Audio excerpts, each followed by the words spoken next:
Espero que todos estén muy bien.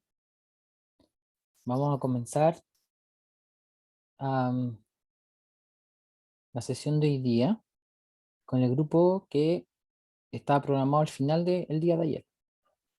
Creo que era el grupo 5.3.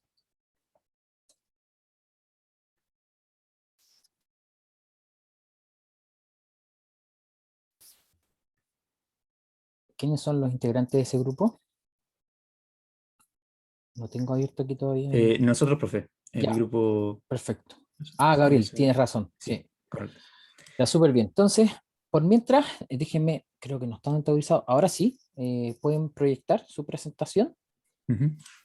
Javier va a presentar, por si acaso, así que él Ningún, va a proyectar la presentación. ningún problema. Sí, profe, yo presento. Ya, Javier. Profe, le ¿Sí? quería preguntar algo, que aquí el internet que tengo es más o menos la verdad. Ya. Entonces quería saber si es estrictamente necesario prender la cámara. Si es así, la prendo, pero si no es necesario, como vamos a arriesgar la presentación. No, haz la presentación sin cámara y bueno, préndela después para las preguntas por último, ¿ya? Ya, Para que te ya, vean. perfecto.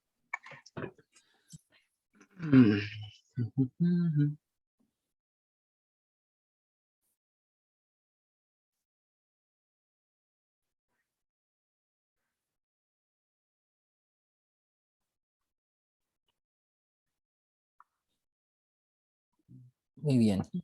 El concentrado de manzana. De manzana, eso mismo. Súper bien. Perfecto. De acuerdo. Se ve. Sí, se ve y está pasando bien. Entonces, Javier, cuando tú estimes conveniente, empieza y yo ya tengo aquí listo para tomar el tiempo. Perfecto. Bueno, muy buenas tardes. Nosotros somos el grupo 33, en donde presentaremos el proyecto relacionado con la producción casera de concentrado de manzana. Los contenidos a tratar de este proyecto serán el planteamiento del problema, identificar objetivos, realizar un diagrama y dimensionamiento del proceso, evaluar los costos y para luego hacer un análisis del impacto ambiental y finalizar con los desafíos futuros que nos quedan por hacer. Bueno, el proyecto consiste en lo siguiente. Una amiga desea iniciar un emprendimiento de venta y producción casera de jugo de concentrado de manzana, en donde ella tiene como meta producir 200 litros de concentrado mensualmente. Para hacer esto posible, es necesario la instalación de un evaporador para poder concentrar el jugo proveniente de las manzanas. Para este proyecto se decidió escoger la variedad de manzanas Granny Smith. Esta es la segunda cepa de manzanas más comercializada en Chile, luego de la variedad Royal Gala, en donde su cultivo corresponde a un 97% del área dedicada a manzanas verdes, además de ser ampliamente usada en industrias que elaboran jugo concentrado, por lo que se tiene mayor información sobre sus propiedades, en comparación a la competencia. Esta variedad tiene las siguientes propiedades. Tiene alrededor de un 86% de humedad y una concentración de 12.5 grados Brix. Como información adicional, para obtener jugo concentrado de manzana, llevaremos el jugo desde una concentración de 11.5 Brix a un producto final de 60 grados Brix. Definimos que nuestro objetivo principal entonces será el diseño e implementación de un sistema de evaporación casero para la producción deseada de concentrado. Además, dimensionaremos los costos requeridos para el funcionamiento del proceso y analizaremos el impacto ambiental que podría generar la producción. A continuación, se explicará el diagrama del proceso dividido en dos partes. La primera parte, que es la que se está mostrando, corresponde a la preparación previa del jugo de manzana a partir de manzanas enteras. Para ello, la fruta pasa por un proceso de lavado, triturado y filtrado, en donde se separa el sólido del jugo deseado. En esta segunda etapa es donde ocurre el proceso de evaporación. Aquí se necesita calentar previamente el jugo hasta los 90 grados con la ayuda de una caldera eléctrica. Luego, el flujo de jugo es llevado a un evaporador multiefecto y a la salida se obtiene el producto final, que es jugo de manzana concentrado a 60 grados Brix. A continuación se ve el diagrama del evaporador multiefecto, y se escogió este tipo de evaporador porque, por un lado, solo se necesita calentar el flujo de aire que entra al sistema, ya que para los demás efectos se utiliza el vapor extraído del producto. Además, es una configuración que permite mantener la temperatura en un rango controlado, porque de lo contrario, altas temperaturas podrían afectar a la calidad de nuestro producto. Para el diseño del evaporador consideramos los siguientes supuestos. El equipo funciona de una manera continua, que 1 kilogramo de manzana produce 700 gramos de jugo filtrado. No se limpia el equipo durante los días de trabajo, ya que la limpieza ocurre en 2 días que no se consideran dentro de la jornada. Es un proceso adiabático, la eficiencia de las calderas es de un 100%, y el proceso opera 22 días al mes con 8 horas diarias. Como parámetros de entrada se tienen la alimentación del jugo a 11 grados Brix, el flujo de vapor del primer efecto a 100 grados Celsius y presión atmosférica, y a la salida un concentrado a 45 grados Celsius y 60 grados Brix. Correlaciones importantes que utilizaremos en el diseño son las siguientes, las cuales se utilizan más que nada para el jugo de manzana a distintas concentraciones, presión y temperatura. Bueno, para comenzar con los cálculos, se tomará como supuesto que los flujos de vapor producidos en cada efecto son iguales entre sí y equivalentes a 1/3 del vapor total. Esto con el fin de poder calcular flujos y concentraciones de una manera preliminar, para así encontrar los diferenciales de temperatura de ebullición, calores específicos y temperaturas de operación. Luego, para obtener las temperaturas de operación en cada efecto, se utilizaron las siguientes ecuaciones, en donde los coeficientes de transferencia fueron sacados de la literatura. Después se plantearon los balances de masa y de energía, con el propósito de calcular el valor del calor transferido a partir de los flujos del sistema. Por último, se aplica la ecuación de diseño para encontrar las áreas de transferencia de calor. Las áreas resultaron ser diferentes entre sí, así que fue necesario hacer una segunda iteración. En este caso, los diferenciales de temperatura se vuelven a calcular en base a la siguiente ecuación, en donde AM es el promedio de las áreas calculadas en la primera iteración, y a los cuales se le hizo un ajuste manual para que se cumpla la igualdad de acá abajo. Luego se vuelven a plantear los balances de masa y energía, y se resuelve el sistema de ecuaciones para obtener el valor de Q. Finalmente se vuelven a plantear la ecuación de diseño para calcular las áreas de transferencia para cada efecto. Los resultados obtenidos entonces fueron los siguientes. Para la producción requerida se necesita una alimentación de 7,6 kilogramos por hora. Para esto es necesario un flujo de manzanas enteras de 10,9 kilogramos por hora. Obtuvimos que las dimensiones de cada efecto son casi iguales, así que se tomó el valor máximo como el representativo.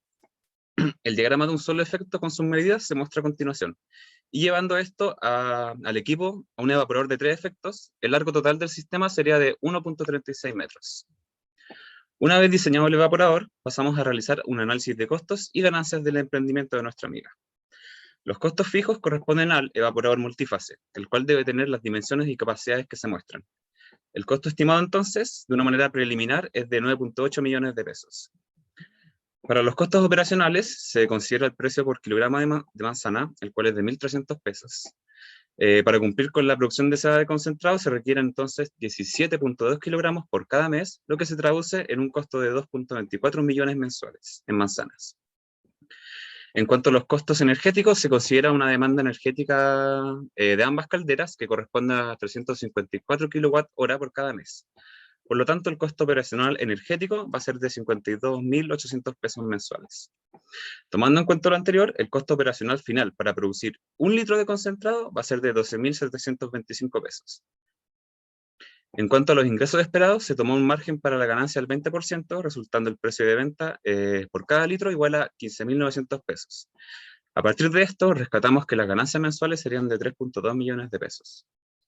Y a continuación se muestra de manera gráfica la evolución de las ganancias a través del tiempo, y de esto pudimos concluir que el punto en donde se empieza a obtener un beneficio económico es a partir del mes 16, después de haber iniciado la producción. Para el análisis del impacto ambiental, decidimos segmentar el diagrama del proceso e identificar los posibles factores perjudiciales. En primer lugar, identificamos que para el proceso de lavado, el mayor impacto está asociado al consumo y al desecho de aguas. Esto último es porque las aguas residuales podrían contener una gran cantidad de suciedad, además de que podría potenciarse si es que se ocupa algún tipo de detergente. Para el caso del filtrado, se genera una considerable cantidad de material biodegradable, el cual hasta ahora no se contempla otro método que botarlo en la basura. Y en el caso de las calderas, el impacto generado va a estar dado por la fuente energética que se use, si es que ésta se obtiene por energía termoeléctrica u otro método. Y a partir de lo anterior decidimos tomar las siguientes medidas de prevención. En primer lugar, se pretende optimizar el lavado de la manzana para así reducir la cantidad de agua utilizada. Segundo, los desechos del filtrado pueden transformarse en subproductos comerciables o en compost. Además, para la caldera eléctrica se buscará obtener energía proveniente de fuentes sustentables. Y por último, consideramos importante la instalación de un flujómetro para así llevar la cuenta de la cantidad de agua usada en el proceso, más que nada como un proceso apreciativo para ver cuánto se usa, cuánto se gasta. De manera adicional, determinamos que los posibles trabajos a realizar en un futuro que no se van a contemplar para este proyecto. Creemos que para una mejor estimación del equipo se debe considerar el uso de bombas a la entrada y a la salida del evaporador, lo cual es lo cual podría suponer un costo adicional en términos energéticos.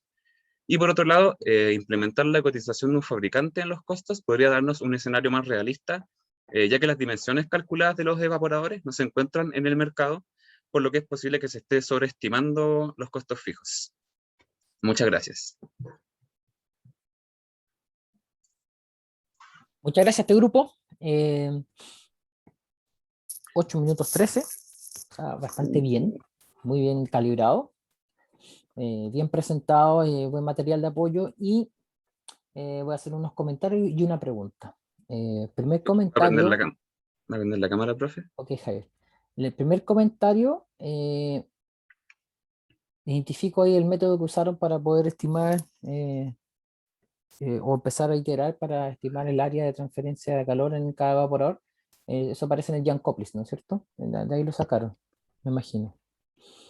Entonces, se ve bien, da los órdenes de magnitud que están bien. Lo único sí que no, aprovecho una pequeña consulta que se me acaba de venir. No identifiqué las presiones de trabajo de cada evaporador. ¿Cuáles eran? No están en la diapositiva, claro. Ya, Pero se parte trabajando a 1 atmósfera y llega hasta aproximadamente 14 kilopascales. ok, bien bajito. Sí, coincide en todo caso. Lo último que habíamos dicho, disculpe que me desvío un poco, pero lo último que dijimos era que íbamos a hacer una cotización con un productor de este tipo de equipos Sí, y yo en conversaciones con él directamente me confirmó que se puede llegar hasta esa presión en el proceso. Así que sí. están dentro de lo... Una cosa importante, no tienen cómo estimarlo ahora, pero generar vacío en cualquier equipo, incluso más caro que trabajar a alta presión, entonces posiblemente ahí hay un costo que por el tamaño del equipo no va a ser tan grande, pero en general en procesos industriales cuando uno hace vacío no es fácil, así es que ahí hay un costo que es importante. Lo otro, el siguiente comentario que le iba a hacer es que cuando hablen de costos fijos, siempre la compra de equipo, eso es una inversión, no costo de capital. Costos fijos es algo que tú vas a pagar a lo largo del tiempo, pero que no va a cambiar. Probablemente uno trata como costos fijos los sueldos, algo por el estilo.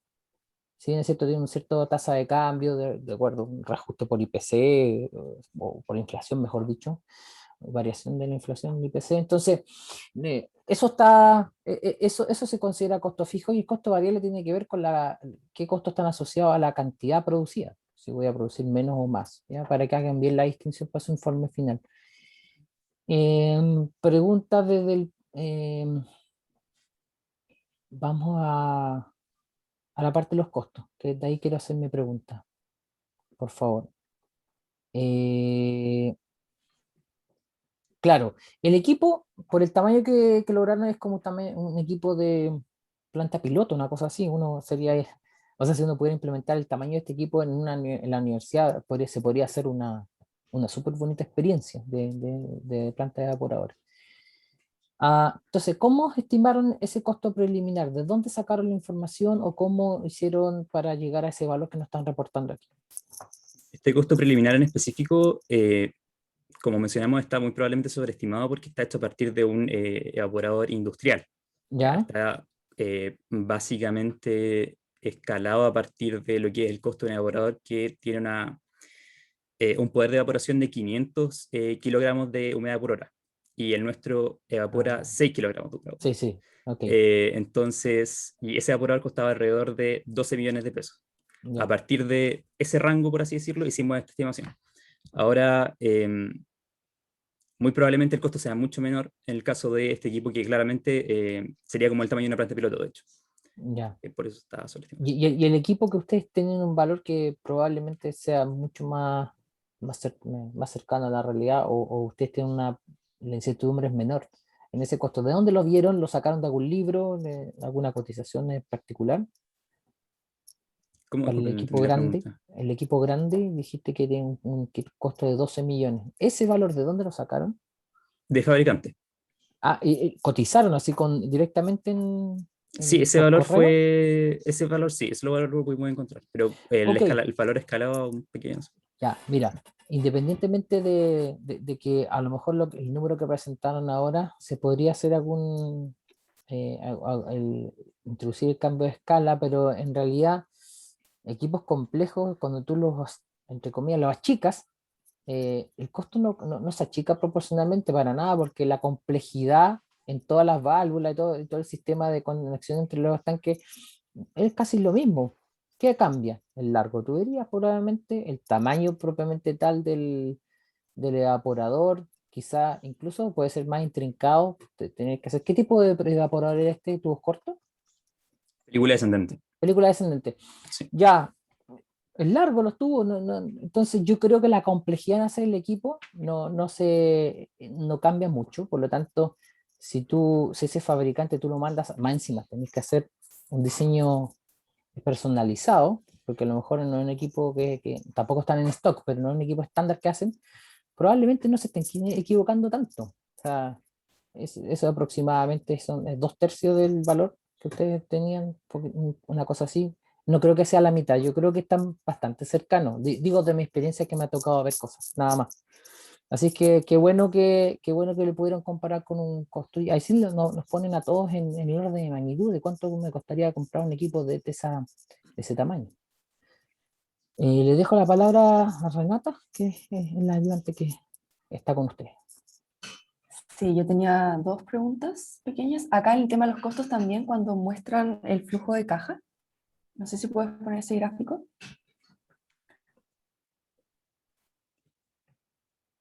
Ya, que no me quedó claro de cómo hicieron este flujo de caja a 2 años.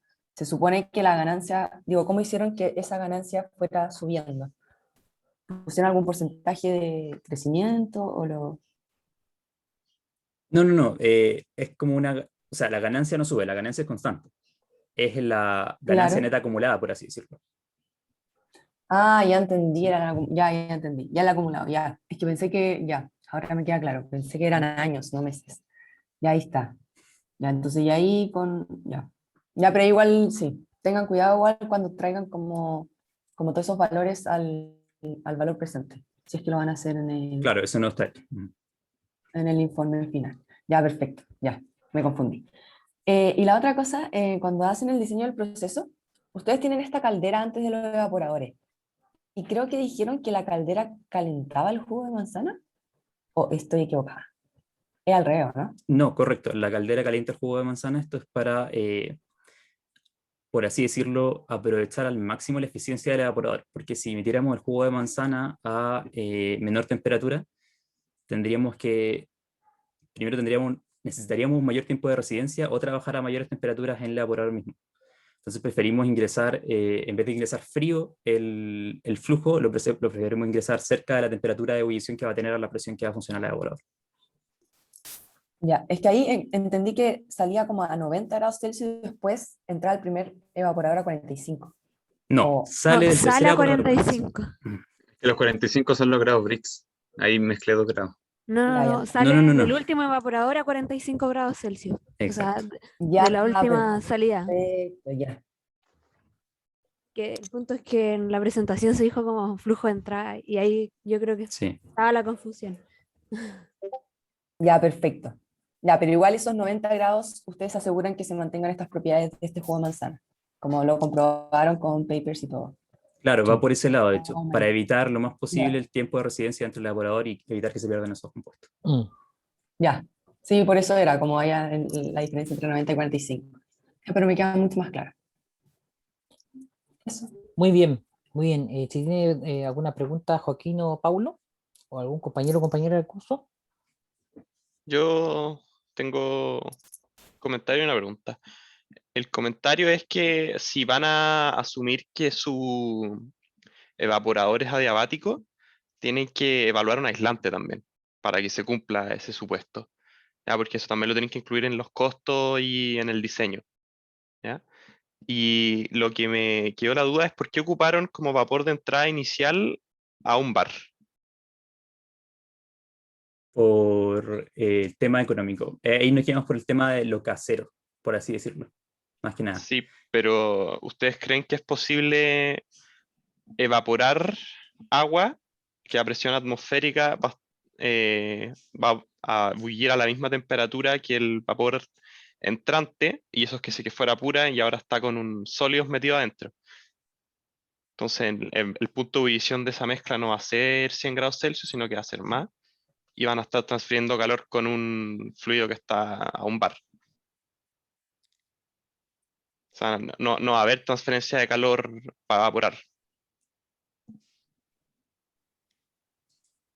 Te diría que, mira, no te podría decir 100% seguro con las cálculas de mano, pero te diría que la idea es que el vapor al final funcione como vapor condensante en la Sí, no, práctica. pero eso no es el problema. El problema es que No, no claro, se pero te el tema cumple es que la la ley temperatura cero. de... No, claro, la temperatura de ebullición en sí no varía tanto, de hecho. No es tanta la diferencia entre el agua o sea, el agua, disculpa, el jugo en este caso que entra a 10 grados Brix y agua. Ujú. Claro, tienes toda la razón, deberíamos trabajar a una presión mayor para tener una temperatura mayor, que sea mayor de 100 grados Celsius, pero en ese caso lo abordamos por el tema de evitar que fuera más complejo el sistema aún. ¿Cuál es la temperatura de entrada de su mezcla al primer efecto? La 90. mezcla entra a 90, sí. No les va a dar. Y lo otro es que para tener agua a un bar fluyendo ahí, básicamente tendría que ser agua cayendo por gravedad, porque apenas entra una bomba va a subir de presión. Entonces no, tampoco en la práctica no les va a dar tampoco ese vapor. Ya. Ya, Perfecto. ahí hay una buena indicación para que lo vuelvan a chequear. No, aquí no se salva la persona, por muy casero que sea, tiene que producir vapor a una presión mayor. Porque la comparación que tienen que hacer es el primer efecto, a qué temperatura va a bullir su solución, cuál es la concentración inicial, porque 45 grados Brix era la final. La inicial, No, 60 ¿cuánto en la era? final, la inicial es 11.5. 11.5, ya. Entonces, no, eso va a bullir algo así como 120 grados Celsius, algo por el estilo. Es alrededor de 104 grados Celsius, de hecho, no ¿104? es... ¿No Sí, más? ¿11? no más. Ujú. Ya, ok, 104, pero ok, siempre evapora a presión atmosférica entra a 100. Entonces está Claro. como, se va a calentar el vapor, por decirlo así. Chequenlo, ¿ya? Ujú. Chequen eso, porque si no todos los cálculos que vienen después ya no van a estar dentro de lo que necesitan. Buena observación, Joaquín. Se me había pasado eso. Si tienen preguntas de eso, contáctenos, ya sea Renata o a mí, ¿ya? Listo, muchas gracias Muchas al gracias a grupo. ustedes. Y Gracias, ahora, profe. listo. Ahora le toca al grupo el 1.3. Este grupo nos va a hablar del diseño de riego para parcelas.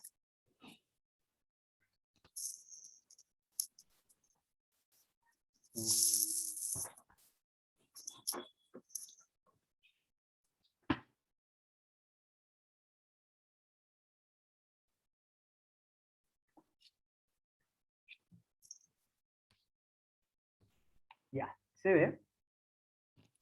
Sí, Bueno, buenas tardes, profesor, ayudantes, compañeros y compañeras. Les vamos a presentar lo que es nuestro proyecto sobre el diseño de un sistema de riego para parcelas. Los objetivos de nuestro proyecto era construir un modelo para un sistema de regadío en una superficie de 300 hectáreas usando un riego por aspersión y un riego por goteo. Además, este circuito de regadío debería ser útil para cultivar plantas de interés para la industria agrícola nacional. En este sentido, estas 300 hectáreas, como contexto, nosotros dijimos que una mitad iba a ser para el riego por aspersión y la otra mitad iba a ser para el riego por goteo. Para el riego por goteo íbamos a usar frutillas, que leímos que era ideal para este tipo de sistema. Para el riego por aspersión usaríamos maíz, que es ideal para este tipo de sistema. Y esa es la localidad de Los Vilos, que por sus condiciones climáticas se podrían dar ambas plantas. Luego, en la literatura encontramos que existen distintos parámetros espaciales para poder cultivar tanto el maíz como la frutilla, en donde en general hay una disposición por hileras de ambas plantas y en las hileras mismas la planta se distribuye en distintas formas dependiendo de cuál sea. Además, calculamos los requerimientos de agua de las plantas en base a la zona geográfica en donde estamos, que es Los Vilos. En este sentido, nosotros tenemos que en litros por minuto, por ejemplo, el maíz utilizaría 1591 y la frutilla utilizaría 2700 aproximadamente litros por minuto. Lo que al final nos diría que nuestro requerimiento de agua serían 4.400 litros por minuto para poder regar correctamente ambas plantas. Así, nosotros nos planteamos el siguiente circuito, en donde consiste en dos bombas, una bomba sumergible y otra bomba que no es sumergible, 3 válvulas y la distinta disposición por hileras de estos riegos, en donde 43 hileras serían para el riego por aspersión del maíz y 288 hileras serían para el riego por goteo de las frutillas. Como marco teórico, primero tenemos que hablar del material de las tuberías. El aluminio sería el material elegido para las tuberías del riego por aspersión, ya que este tipo de riego necesita mayor presión para funcionar. Y esta presión la podríamos lograr con este tipo de material, que además necesita que sea de un diámetro menor. Y luego necesitamos también el polietileno de baja densidad para hacer las tuberías del riego por goteo, ya que el orificio del goteo, para poder realizarse, sería mucho más fácil en este tipo de material, que también puede ser de mayor diámetro y, como es por goteo, requiere menos presión. Además de esto, en el sistema necesitaríamos un sistema de captación de agua en base a una válvula de retención de disco.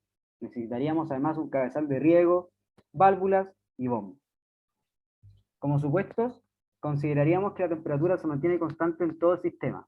Además, en cada riego por goteo, en cada aspersor, consideraríamos que la pérdida de caudal es muy baja, si es que lo comparamos con todo el sistema. Entonces la vamos a despreciar y solo consideraríamos la pérdida de presión que hay por los tubos, por el largo de los tubos. Además, cada aspersor y cada gotero se regularía su salida de caudal para regar a nuestros propios intereses, y por último, el supuesto es que el 90% de la cosecha saldrá buena. Luego empezamos a calcular, hacemos un balance de masa y energía, llevamos la acumulación y la generación a cero y queda finalmente que la entrada es igual a la salida. Después de una derivación, llegamos a la ecuación clásica de Bernoulli, donde la variación energética va a ser igual al trabajo realizado por la bomba, menos las pérdidas por fricción. Lo primero, después de hacer este cálculo, era preguntarnos si habría cavitación al sacar el agua que necesitaríamos. Para solucionar esto, tendríamos que buscar tubos más anchos y nos vimos obligados a usar dos bombas, una bomba sumergible y una bomba centrífuga, que fueron las que mostré anteriormente. Debido a que si usábamos solo una bomba o bombas en paralelo, había cavitación igual. Entonces teníamos que usar sí o sí esta bomba sumergible. Finalmente, esta bomba sumergible sería la bomba Zenith, y la otra bomba centrífuga que va después sería la bomba Evara. En términos de tuberías, necesitaríamos una gran cantidad de tuberías muy largas, debido a las dimensiones de nuestra parcela. Así, se nos plantea el siguiente sistema, que ya lo mostré anteriormente, pero con estos puntos que usamos para estudiar las pérdidas de energía. En este sentido, tanto en el punto 6 como el punto 7, que son justo antes del primer aspersor y justo después del primer aspersor, notamos que hay una pérdida de carga casi nula, y esto lo hicimos considerando que habría una pérdida de caudal. Al ver que era casi nula, pudimos confirmar nuestro supuesto de que podíamos despreciar este tipo de pérdida, y consideraríamos que en cada hilera el cambio de caudal no afectaría. En este sentido, al final de la última hilera del último aspersor, es decir, en el punto que está más a la derecha, en la última hilera, el último punto verde, por decirlo de alguna manera, habría una presión final de 157.000 pascales, que es más o menos el 80% de la presión que hay justo después de la segunda bomba. Eso significaría que no se perdió casi nada de presión, y así el sistema está por sobre sus requerimientos, y que solventa mucho más de lo que necesitamos. Impacto ambiental. Estamos viviendo en tiempos donde los recursos son escasos, especialmente el agua. Por lo tanto, es importante hacer un buen uso de ellos. Además, la mayoría de las aguas que se usan para los sistemas de riego contienen sales, sólidos suspendidos o químicos que llevan a una disminución en la productividad de las tierras que se usan, y también pueden dañar la producción. Es por esto que nuestro sistema está diseñado de tal manera de que se minimicen estas pérdidas de agua en ambos sistemas de riego, por aspersión y por goteo, controlando así sus salidas, como se dijo en los supuestos. Y además, como pusimos en los supuestos, las pérdidas de caudal obtenidas fueron mínimas. Luego, el consumo de energía es alto, ya que necesitamos en este caso dos bombas para cumplir con los requisitos de las plantas. Pero como dijeron anteriormente, cuando resolvimos el sistema, sobra potencia, por lo tanto estamos usando bombas más potentes de lo necesario, por lo que estamos desperdiciando energía, y para no desperdiciar energía habría que cambiar estas bombas por unas bombas que sean menos potentes. Finalmente, el uso de productos químicos deterioran el ambiente y los riegos permiten que las plagas como que se propaguen con mayor facilidad, por lo tanto es importante el uso adecuado de insecticidas para reducir así la contaminación del suelo y del agua. ¿Vale?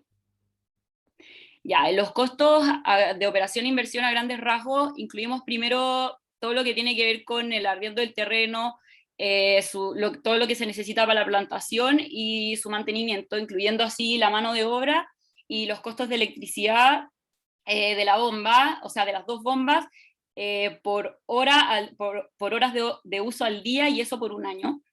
Y por otra parte, también pusimos todo lo que correspondía al sistema de regadío en sí, que incluye las tuberías, las bombas, las válvulas, etc. Con ello llegamos a un valor de 1 billón de pesos aproximadamente. Dale.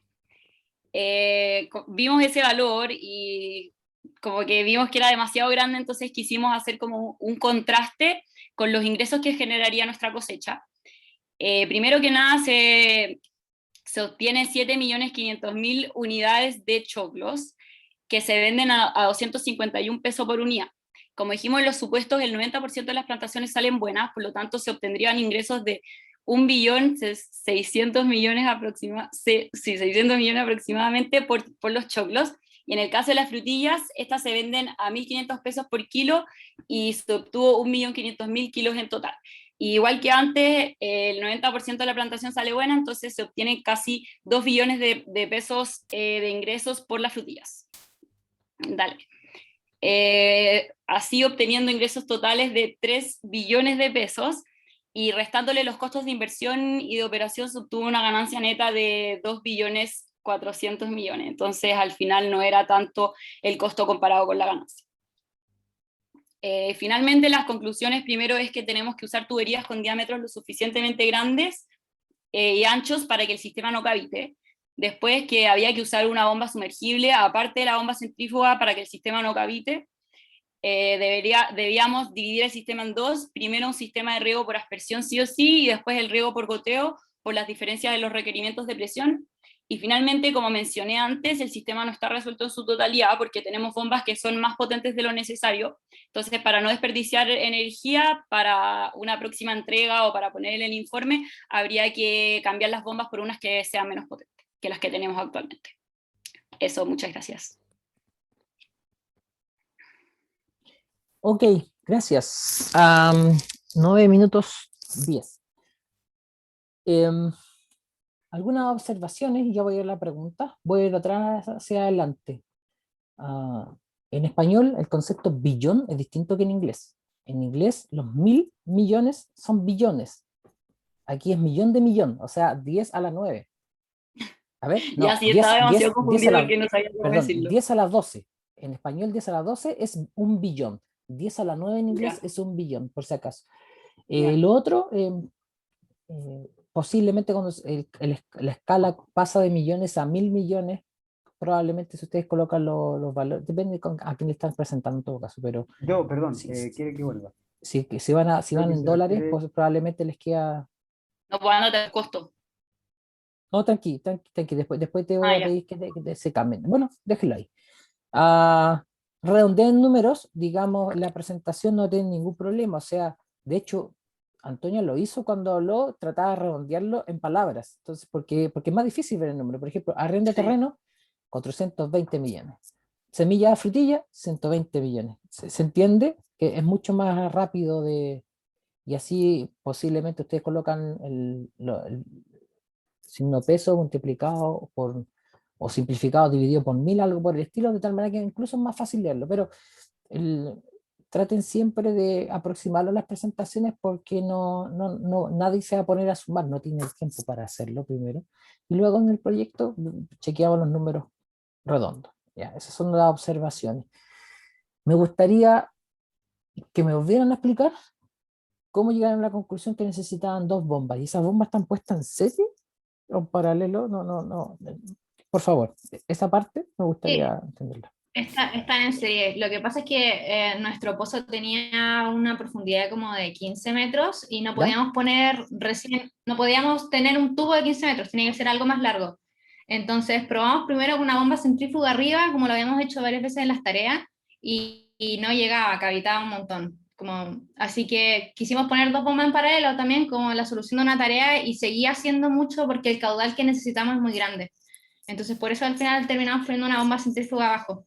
Así era la Entonces, única forma de que subiera sin cavitar. ya, entonces estamos hablando de que el problema de la cavitación en este caso es porque el flujo que necesitan era muy grande. Sí, ¿De sí, qué porque 300 hectáreas es mucho. Claro, no, sí, grande. Ahora, 300 hectáreas. Son ¿Cuánto, como 3 millones de metros cuadrados. No, sí, pero eso es muy grande. Una parcela, ¿cuánto tiene de área? Nuestra parcela es un Como parque una nacional, hectárea, profe. no, algo así.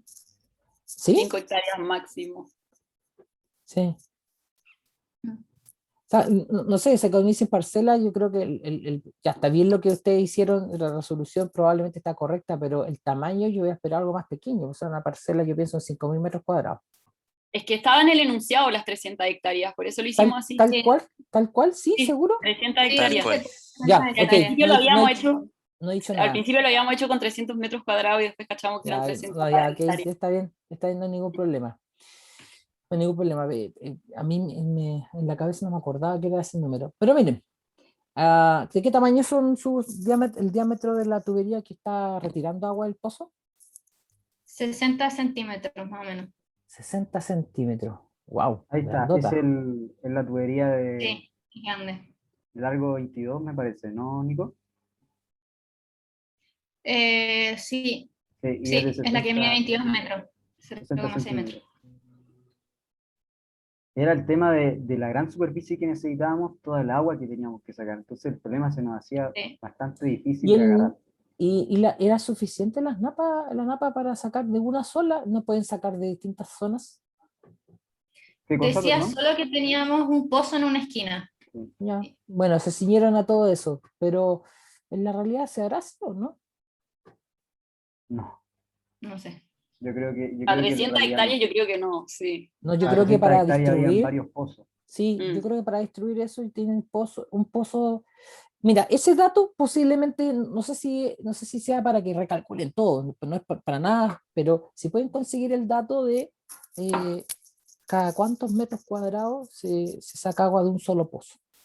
Porque yo creo que es muy grande para un solo pozo. Por eso les dio un flujo tan grande, por eso tiene una tubería gigante ahí. Es una tubería de 60 centímetros, no, es muy grande, es Mire muy el largo grande. de las tuberías, Sí, es profe. enorme. Ya, ok. Entonces, probablemente está desproporcionado el hecho de decir que va a salir todo de un pozo. Sería distinto si en vez de un pozo tenemos un lago, ¿no? Algo por el estilo, Mm. bueno, para una faena. Es que, ¿sabe qué? Ese tamaño de tubería es casi como para una faena minera, cuando necesitan agua, llevarla de un puerto a otro, ¿ya? Pero está bien, o sea, después revisamos los cálculos, pero está bien, ya me quedó claro en la cabeza los órdenes de magnitud que están. Sí, no, me llamaba la atención, pero si están enunciados no hay problema.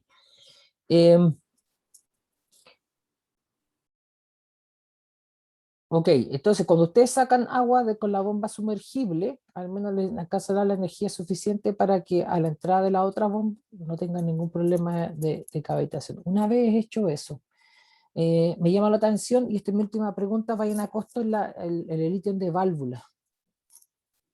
Vi Perdón, un ¿qué número capo muy quiere que no? chiquito. Sí, es que ya primero no encontré una válvula que fuera para los 60 centímetros, era máximo 0,1 metro. Esa fue la máxima que encontré y las otras dos también no eran tan caras, entonces, y como eran solo tres, y ahí Ya, no sé. pero ¿por qué tan poquitas válvulas donde están aspersando? Le llamaron aspersores nomás, ¿no es cierto? No. Sí. Y como es tan grande el terreno, ¿no piensan sectorizar? ¿Qué pasa si se echa a perder en una línea? Van a perder Sí, todo, van a tener Sí, que cortar todo. Sí, tiene razón. Habíamos visto algunos papers en donde lo dividían en varias secciones. Por ejemplo, acá tenemos solo una columna y después tenemos hilera, pero lo que ¿Ya? habían hecho en otras es que tenían varias columnas, solamente que por tema, para simplificar, saber si es que llegábamos o no con las presiones de la centrífuga, lo hicimos de esta forma. Ya, porque yo creo que ahí lo más realista es que cada cierto largo también hay una cierta válvula, porque cuando uno, y lo hablo de experiencia propia porque me he topado con lugares donde se distribuye, en este caso no era agua, sino que era vapor de agua, peor aún porque es más energía aún que se pierde, donde tú necesitas en un sector vapor de agua, pero se distribuye en toda la red porque no hay las válvulas suficientes o no están puestas en lugares que corresponden para hacer sectorizar y encauzar hacia el lugar que yo quiero nomás. Entonces, imagínense que se echa a perder una y quiero arreglarla, como en la casa, tengo que arreglar una llave, corto el agua. Y a veces no tengo la posibilidad, en muchas casas yo creo que está la posibilidad de dos sectores en general, algo que tenga que ver con baño y otro con la cocina, no sé, o algo por el estilo, pero es más o menos pequeña. Pero si tenemos que cortar el agua de toda la casa, nadie puede usar nada mientras se está arreglando, ¿no es cierto? Imagínense esto que sea tan grande, voy a tener que cortar en la primera válvula y te voy a tener que dejar todo un gran sector. Entonces, yo creo que eso sí deberían incorporarlo para su informe final, ver cuántos metros van a colocar una válvula. Si no encuentran el dato, ocupen un criterio en ingeniería en ese caso, o sea, no sé, cada 50 metros o algo por el estilo, no sé, o menos incluso, menos. Eh, si tienen dudas, podríamos discutirlo por último para llegar a un acuerdo de que sea, en verdad, más bien, yo creo que la pérdida por unidad de largo les va a dar, va a haber un indicio de cuánto van a necesitar las válvulas, o una solución intermedia, pero que tengan conciencia de que en el tramo necesitan mucho más válvulas y por eso me llamó la atención ese valor y yo creo que le hacen falta. Ahora, si no, las de 60 centímetros, el diámetro 60 centímetros con 3 válvulas, para eso yo creo que se hacen casi a pedido, no están en stock, por eso no encontramos. Ya, le voy a dejar la palabra, me tomé mucho rato. En este caso está Yo, con profe. usted, ya, Paulo. Hola chiquillos, buena presentación, primero que todo, está bien explicada. Tengo varias dudas en verdad. Primero quiero ir al material de las tuberías, en particular a que dicen que tienen unas tuberías de aluminio para un riego. ¿Eso se hace? ¿Ustedes lo vieron en un paper o algo? En lo Sí, personal, yo igual, ¿sí? Ya, perfecto, eso quería pero, corroborar, ¿no? pero de aspersión. Era muy particular que decía que para los riegos por aspersión se usaba de aluminio, pero solo para eso. Por eso lo Ya, pusimos. perfecto. Lo segundo, en el diagrama que estaba mostrando justo antes del... Ya, ustedes tienen una bomba, una bomba centrífuga y una sumergible, ¿verdad? Sí. Ya, aquí viene mi cuestionamiento. ¿Por qué está esa válvula de retención abajo? Sucede que cuando ocupan una bomba sumergible, la bomba sumergible está en contacto con el agua. O sea, entonces está tirando directamente el agua como que chupa el agua directo, por decirlo así. No tiene cavitación. Entonces lo que sucede en ese caso es que tira el agua hacia arriba y eso llena la cañería, por decirlo así, lo que le falte, para que empiece a funcionar la otra. Y en caso de que la quieran poner no hay problema, pero tienen que ponerla entre medio, porque la bomba sumergible, su funcionamiento es que agarra el agua directamente, ¿ya? Para que tengan cuidado con eso. Porque igual podrían querer mantener la tubería llena de agua, no hay problema, pero tiene que estar al medio, ¿ya? Para que lo tengan claro. Algo que me pareció como medio cuestionable, bueno, lo habíamos hablado y todo, el tema de que evaluaron cuánto caía el caudal y cuánto caía la presión en un gotero, dijeron, como uno de los supuestos que evaluaron. Sí, sí, en un aspersor. Ya, eso también lo evaluaría, bueno, se lo mencioné, si mal no recuerdo, lo evaluaría más de un gotero, porque igual, ¿cuántos goteros o cuántos aspersores tiene una hilera? 40. Por 40. ahí. ¿O no? Evalúenlo en un poco más, yo creo, unos 10 o 15, Ya. porque sucede que ahí sí va a haber más pérdida de caudal. Y eso va a cambiar harto la fricción que hay entre medio de todas las tuberías y todo. ¿Ya? Y eso les puede convenir o les puede echar para atrás, como que la bomba sea más necesaria o menos necesaria. Eso tienen que evaluarlo, porque igual es fuerte el supuesto de decir. Y algo también que me quedó duda, o sea, que algo que me quedó duda y les quiero preguntar, si no consideraron en su balance de energía que no había como pérdidas de agua, ¿por dónde sale el agua en su balance? No sé si se entiende la duda que tengo. Como que me lo expliquen cómo lo consideraron más que nada. ¿Cómo consideramos las pérdidas de caudal? Sí, o lo hicieron solo en el balance masal, lo separaron al final. Sí, ¿Completamente? sí. Entre antes y después hacíamos que había un caudal diferente. Ya, ya. Eso no quedó tan claro porque, no sé, quedó... Explíquenlo bien en el informe, eso quiero decirlo, ¿ya? ¿Cómo lo consideramos? Porque no quedó tan claro. Y, bueno, lo de los números... y otra cosa que también me parece relevante acá que deberían agregar, que es el tema de limpiar el agua del pozo antes de tirarla a la cosa. O sea, con alguna cuestión que sacara lo que ¿Como tenga un el agua. filtro? Un Sí, filtro podría ser, ¿no? sí, porque sucede que en particular, bueno, lo aspersor igual, pero en particular el riego por goteo, llega una piedrita a la cuestión y queda la embarrada. Y se echa a perder todo el sistema. Entonces, y son piedritas mínimas. Entonces, es súper importante que hagan eso, como para que lo consideren. Y dentro de sus costos y todo. Sí, sí, igual lo tenemos considerado, solamente que no lo pusimos como en el marco teórico de la presentación, pero en el informe sí está. Ya, perfecto. Sí, es que es algo importante, por eso se me vino a la mente. Y eso. Por fin expliquen bien lo del tema de cómo considerar los balances masa y energía. ¿Ya? Porque eso, Ya, Pablo. buena presentación. Bien. Bueno, Pablo también les dejó unas tareas para la casa también y las recomendaciones que yo les di también para el asunto de considerar, seccionar más su sistema de regadío y claramente que quede bien establecido en el balance de materia y energía del proceso. Muchas gracias por su presentación y le damos pase al otro grupo. Ahora viene el grupo cuyo código es 2.3 y es el grupo que nos va a hablar del aire acondicionado para una sala. A ver, sí o no.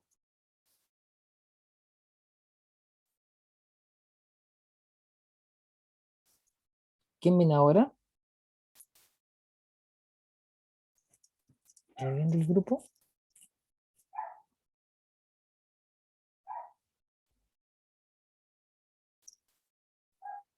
¿No hay nadie o se repartieron en otros grupos?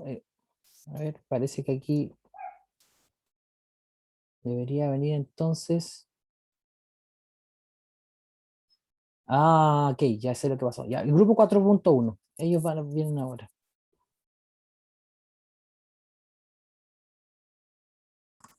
Ya el tiro, bro. Sí, el diseño de recipiente para hacer y mantener chocolate caliente. Ah, qué rico esto, el producto es muy bueno. Vamos primero que el otro grupo, ¿no? Del aire acondicionado. Es que nadie dijo nada y tengo entendido, es el grupo que las personas se fueron a otros grupos y claramente estoy mirando acá cuando organicé esto, estoy mirando, habían 14 grupos y quedaron finalmente 13. No sé si, Paulo, ¿te acuerdas de eso? ¿Sí? Ah, perfecto. Sí, No hay profe, problema, eso era mismo. la duda. Ya. O sea, en realidad hoy día presentan 4 grupos, miren. Cosas que pasan. Sí, lo que pasa es que cuando organizamos los grupos había personas que probablemente nunca, al final no estuvieron en el curso. Entonces, este es un proyecto para gozar el producto. Quiero ver cómo lo enfrentaron y el chocolate siempre es un producto bien interesante, no solamente como consumidor, sino que el producir chocolate es muy interesante. A ver cómo les fue. Entonces, en este recipiente para hacer y mantener chocolate están Vania Arancilla, Florencia Gómez, Fernanda Yan, Fernando Martínez y Francisca Scafini. ¿Quién va a empezar? Yo voy a empezar y vamos a presentar 3 personas en total. De acuerdo. Ya. Cuando estimes conveniente.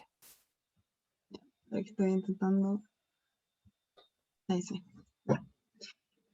Buenas tardes, profesor, compañeros y ayudantes. En conjunto con mi grupo vamos a explicarles cómo diseñamos un estanque agitado que permite hacer y mantener chocolate caliente.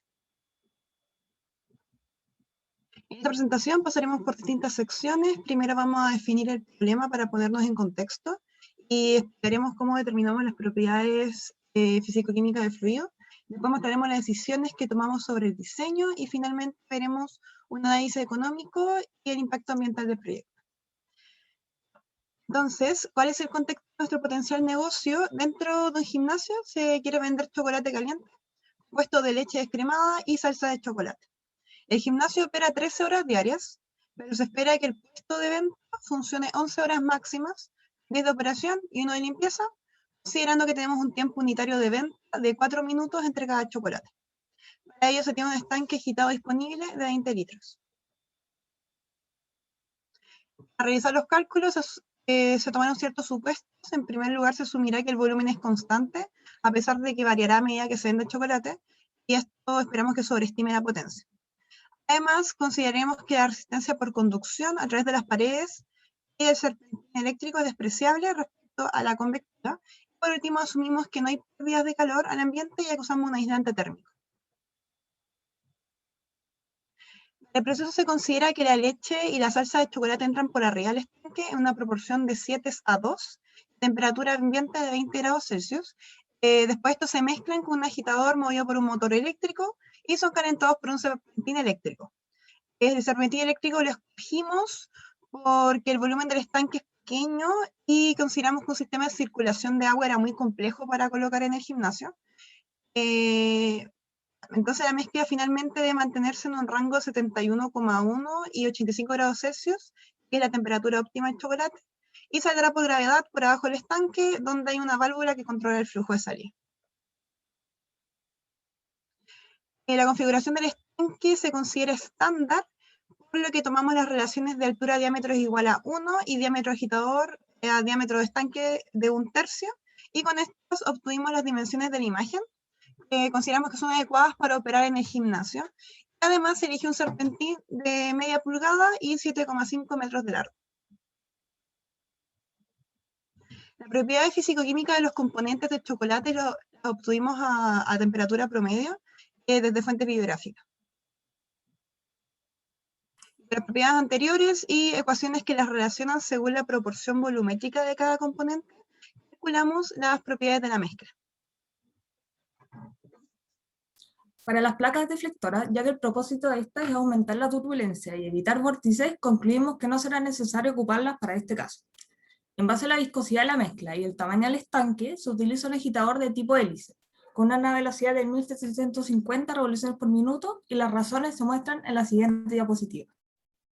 Como se puede observar, dado el volumen del estanque de 0,02 metros cúbicos, con una viscosidad de 0,004 pascales por segundo, según el gráfico se debe utilizar una turbina o una hélice a 1750 revoluciones por minuto, que sería la área de color verde en el gráfico.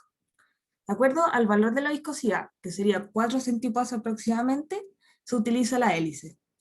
Para el tipo de hélice se escoge la A1, dado los rangos del diámetro que debe tener el agitador. El fluido lo consideraremos newtoniano, ya que su viscosidad es del orden de magnitud del agua. Se obtuvo un número de Reynolds de 70.488, lo que da un régimen turbulento. La potencia se obtuvo utilizando la ecuación mostrada, con un KT de 0,87, dado la hélice de tipo A1. Reemplazando los valores, se obtuvo una potencia del agitador de 0,202 kW. Esto está en el rango de potencias permitidas para el tipo de hélice que estamos utilizando. La potencia del motor se considera una eficiencia del 80%. Entonces se divide el valor anterior con esta eficiencia, obteniendo un valor de 0,25 kW.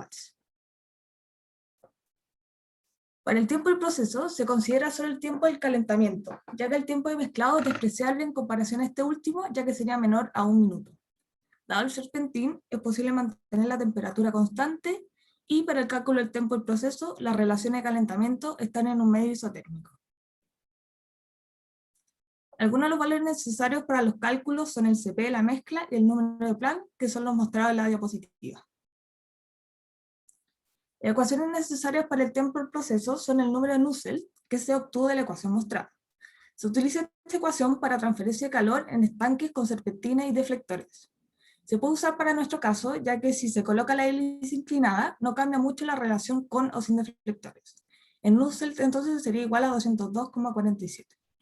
Por lo tanto, despejando el coeficiente de transferencia de calor de la mezcla, se obtiene el valor mostrado. El coeficiente de calor solo considera el coeficiente de la mezcla, dado el supuesto de que la resistencia del serpentín es despreciable. El espesor es mucho más chico que el K del acero, por lo tanto también se desprecia. Se obtendría el mismo valor que para el coeficiente de la mezcla. Perdón. Y reemplazando todos los valores para el tiempo de proceso, se obtiene un tiempo de 9,69 minutos.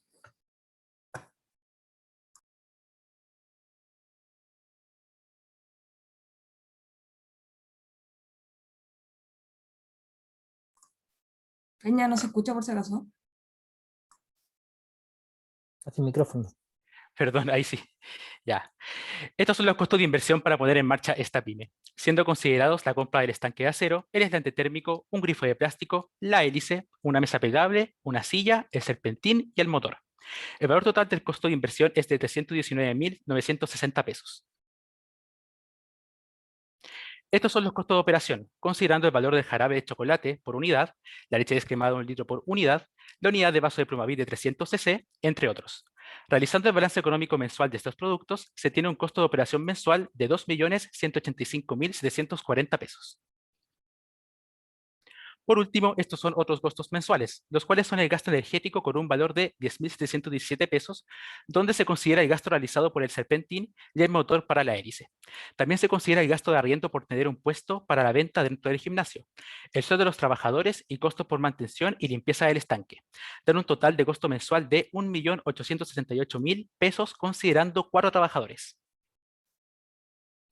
Para los cálculos consideramos que al gimnasio van más o menos 180 personas al día, donde vendemos aproximadamente al 75% de los asistentes. A partir de esto, se venden 134 vasos de chocolate caliente de 300 cc, por lo que necesitamos llenar 2 veces el estanque para realizar las ventas supuestas. Vendiendo a 1.050 el vaso, obtendremos ganancias a partir del tercer mes de operación, dado las deudas asociadas a los costos de inversión. Con respecto al impacto ambiental, destacamos que se utilizarán 10 litros de agua cada día para limpiar el estanque. Por lo tanto, se utilizarán 300 litros de agua mensualmente. Los gastos eléctricos se consideran bajos y dentro de los residuos se encuentran los envases asociados al jarabe de chocolate, vasos de Plumavit, servilletas, cajas de leche y cualquier otro material que se haya utilizado en el procedimiento. Como conclusiones, se puede establecer que el chocolate caliente que se venderá se comporta como fluido newtoniano debido a que la viscosidad de la mezcla está en el mismo orden de magnitud en relación al agua. El tiempo de operación como tal es relativamente corto, pero se extiende por 10 horas para poder mantener el chocolate caliente a una temperatura y punto de mezclado óptimos para su venta.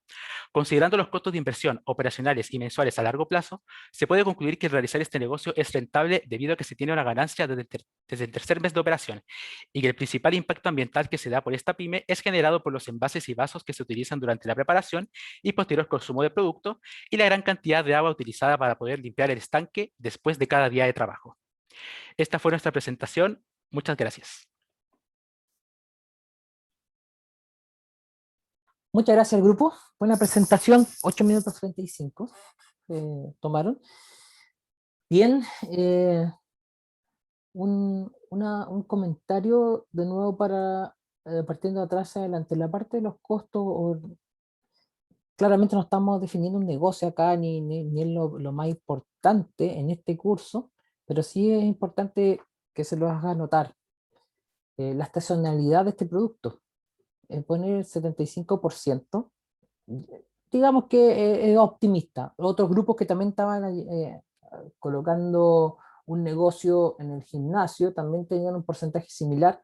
Probablemente se los puedan cuestionar porque para el negocio, el análisis de sensibilidad te vas a dar cuenta de inmediato si va a ser negocio o no propiamente tal. Pero digamos que el 75% de las personas compran el café, disculpen, chocolate, pero en verano no sé si compran chocolate. Probablemente tienen que asociarse con los que venden jugos de fruta o batidos.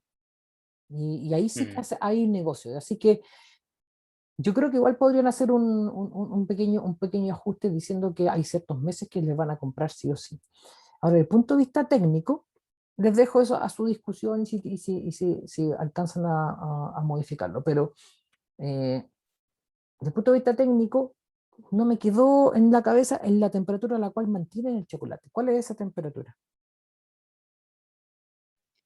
A la temperatura que intentamos llegar es el promedio de rango que dijimos que era el óptimo, que lo encontramos en literatura. Eran entre 71,1 y 85. Entonces, el tiempo de operación hasta que se logra o sea, el promedio de eso son ¿Ya? como 10 minutos. Teníamos el problema de que teníamos que dejar esto mezclándose y todo el tiempo y también calentándose porque posiblemente se iría enfriando. Sí. Entonces decidimos que el serpentín iba a estar a 85 grados Celsius para que después de este tiempo que se llega al promedio, el máximo de temperatura que se llegue siga estando en el rango óptimo. De acuerdo, lo entiendo. Una de las cosas que uno tiene a veces son las expectativas, entonces me fui adaptando a mis expectativas de lo que ustedes están hablando, porque tienen que definir bien el producto que están haciendo, entonces ahí entendí lo que están haciendo.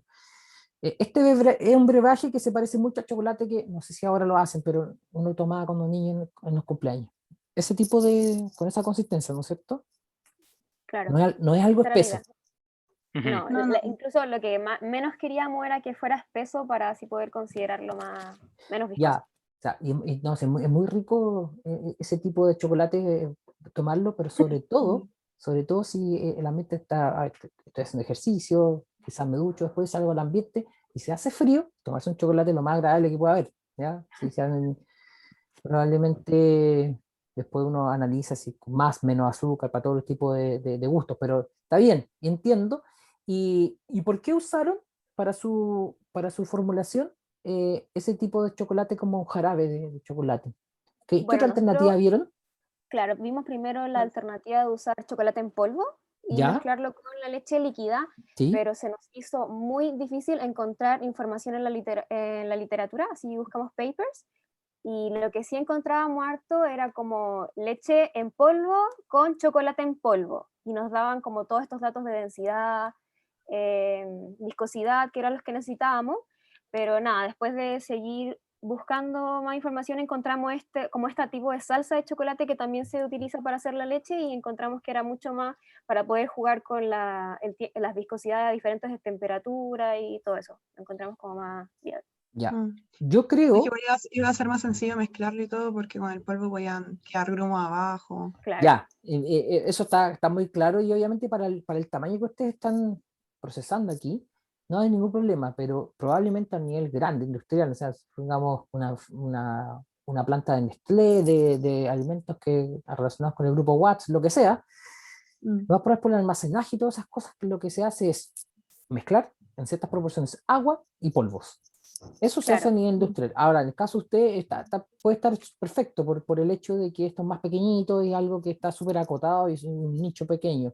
Y claro, está porque bien. si lo vemos igual a nivel económico, igual estas botellitas de chocolate necesitamos al día utilizar máximo 7, si no me equivoco, entonces igual es un costo grande. Entonces, ya. Y la disposición de las botellas, que es el plástico, claro, también. además, por el impacto ambiental. Sí, lo considero. Ya, bien. Entonces, vamos a las propiedades que de lo que me fijé yo y que me quedó en la rutina. Las propiedades físicas exactamente. Creo que la siguiente diapositiva es la que yo me gustaría ver. Ya. No sé si aquí hubo voy a llamarlo error, pero no sé si es error, si al decirlo o lo hicieron de esa manera, pero hablan de proporciones volumétricas. Y si estamos hablando de densidad, deben ser proporciones másicas. Entonces, ¿cómo calcularon esa prueba de mezcla? Eso debería ser una fracción másica, el X y el Y que aparece ahí, por ejemplo. Profe, ¿sí? Tiene que ser proporción volumétrica porque uno multiplica por volumen de un compuesto con respecto al volumen total y así queda en las unidades correspondientes. Si fuera másico sí, quedaría... sí entiendo. kilogramos Masa de la cuadrados. mezcla, si tú quieres decir masa de la mezcla, Fíjate, ¿cuál es la proporción volumétrica? Entonces, ya, si el X fuera volumétrico, tenemos volumen de leche dividido por volumen total. Sí.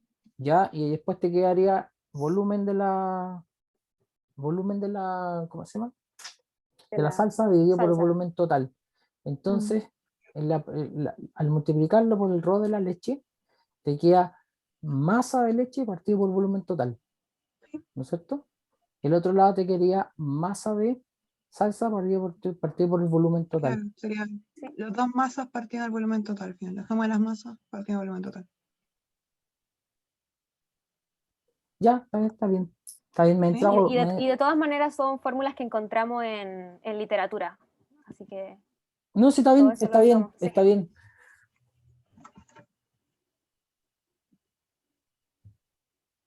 No sé si ahora lo distinto, estoy tratando de hacer un cálculo en mi cabeza, pero no, está bien, está bien. Sí, Me pareció raro.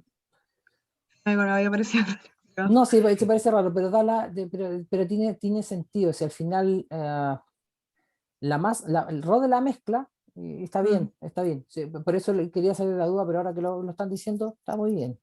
Masa de mezcla partido por el volumen de mezcla. La masa de la mezcla es masa de leche más la masa de salsa dividido por el volumen total. Entonces, si tienen rho de la leche, está perfecto la unidad, no sé, está bien. No, no he dicho nada, entonces, pero está bien salir de la duda, porque lo que pasa es que a priori, generalmente cuando uno hace proporciones masicas, porque al final la densidad es una propiedad específica, masa por unidad de volumen. Uno piensa que hace balance de materia y las razones volumétricas y cosas por el estilo, hay que tener cuidado cuando uno las maneja, porque en realidad como el volumen no es una propiedad conservativa, no se hacen balance de masa por volumen, etcétera. Entonces, se me viene a la mente inmediatamente, pero aclarado el asunto. Y vamos a la potencia.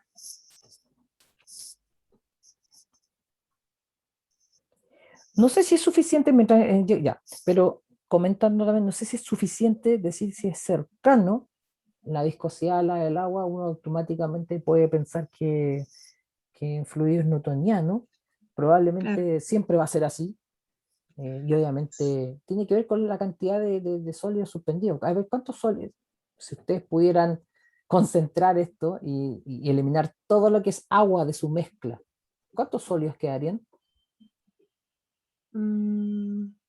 La leche es agua con una cierta cantidad de sólidos disueltos, ¿no es cierto? Y el jarabe lo mismo, debe pasar. De grasa. Y debe haber grasa, obviamente, cosas por el estilo. Pero ¿cuánta agua debe tener su mezcla? ¿80% en peso? Debe ser similar a lo que tiene la leche. Mira, yo creo que podrían agregar esa información porque como es un alimento, lo que uno primero que ve, si quiere ver de qué se trata el alimento, ve la ficha de el contenido. Claro. Así que sería interesante porque de tal manera uno asocia inmediatamente a partir de esa composición, uno puede estar seguro de que los sólidos que tiene son tan poquititos que no va a afectar y se parecen. Eso es lo importante. Si uno quisiera, por ejemplo, chequear a estas cosas, no va a comprar todos los materiales, hacer esto y va a hacer un experimento. O sea, uno va a tratar de emularlo con el agua, con algún sólido, ¿ya? Entonces, sería bueno. O sea, especificamos al final el porcentaje de agua que habría. Sí, eso sería súper bueno. ¿Y como qué tanto porcentaje uno le da la pista de que es newtoniano o no? Uno generalmente de la experiencia de que la primera vez que ve soluciones en química o por el estilo, incluso en el colegio, hasta después en la universidad, nosotros en el caso de termodinámica de equilibrio de fases, o sea, usted lo ve en físico-química también, tenemos una solución, etcétera. Uno de las soluciones diluidas probablemente bajo 2% en peso, uno todavía podría acercarse a una situación diluida. Cuando está diluido significa las propiedades que considera por simplicidad son las del solvente en ese caso, en la solución. Pero tiene que ver con las interacciones también. En este caso no hay tanto problema, ¿ya? Pero me imagino que por eso me hubiera gustado ver ese número en su formulación. Por eso les digo, mi expectativa en el principio era que hubieran trabajado con polvo de chocolate y a lo mejor una cantidad muy grande y hubiera sido un brebaje bien espeso, digamos, viscosidad alta. Pero bueno, es su formulación y esa formación tiene que estar bien clara, de tal manera que uno establezca bien las propiedades. Ahora, si están ponderando bien y la tienen, y están los números correctos, no hay ningún problema. Ese motor, es de fácil acceso, o sea, tener una potencia, un motor de 250 watts. ¿En HP cuánto es más o menos? No sé, pero estaba en las especificaciones, porque nosotros lo cotizamos en el mercado. ¿Ya? Entonces, Sí, pero lo buscamos por estaba las revoluciones por minuto realmente. Ya, porque por lo general, Ahí lo- si tú vas a comprar un motor, te lo venden en HP. O sea, el vendedor te lo asocia a HP. Ya, qué tan grande, qué tan chico el motor. Ese tipo de cosas es súper práctico que uno lo tenga en la cabeza. O sea, hacer la transformación rápido y pueda tener esa información. Pero ese motor en sí, ¿cuánto costaría, por ejemplo? ¿Cuánto lo cotizaron? más adelante está el precio. Al final, sí. No, pero buscamos un motor que está en el mercado y incluso ¿Ya? habíamos buscado otro, pero era muy grande. Entonces dijimos, no, Era podemos como llevar. para industrial así. El otro. Sí, así ok. que buscamos uno que era más Ok. chiquitito. Y este, Claro, con nuestras este funciona con dimensiones. corriente común y corriente, no necesita trifásico, nada por el estilo. Monofásico. Es monofásico, perfecto, ya. Entonces la corriente es común y corriente que tenemos nosotros. Bueno, no voy a tomarme más tiempo, entonces, ¿a quién le toca preguntar?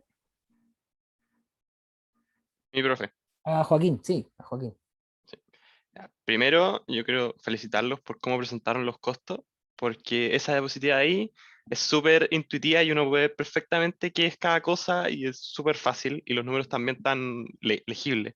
Entonces creo que han sido, si es que no los mejores, que han presentado el tema de los costos como en forma visual de verlo. Gracias. Y lo que les quería preguntar fue el tema del aislante, que no sé si me lo perdí o se lo mostraron, pero de qué tipo de aislante era y cuál sería su espesor. Hoy no me lo sé de memoria, pero buscamos un aislante que fuera para tanques, que genere una chaqueta aisladora. De neopreno, de alta eficiencia. Aquí la Eso. tengo. Ya, está en el informe entonces. Sí, sí. Claro, todo Está especificado. Grosor de 3 milímetros, con Ya. capa de espuma. Sí. Ya, eso faltó en la presentación, pero si está en el informe bacán. Ya. Sí. Eso en verdad era mi duda. Ya, ven, Joaquín. Bueno, me sumo a lo que dice Joaquín en cuanto a que la forma como presentaron esto es muy didáctico. O sea, se enfocaron en las personas que estamos viendo y fue muy rápido seguirlo. Así que bien, súper. ¿Tiene alguna pregunta, Paulo o Renata? ¿Compañero o compañeras también? Yo no, nada. profe, por lo menos. Ya, súper. Bueno, muchas gracias, súper bien en general lo que nos han presentado y bueno, si hay alguna recomendación de que les dimos acá o en el caso de lo que conversé yo, hay algo que van a tomar en cuenta, incluyanlo en su informe final. Pero en general está bien redondito todo. ¿Ya? Gracias, profe. Gracias, Chao. profe. Gracias, Joaquín. Gracias.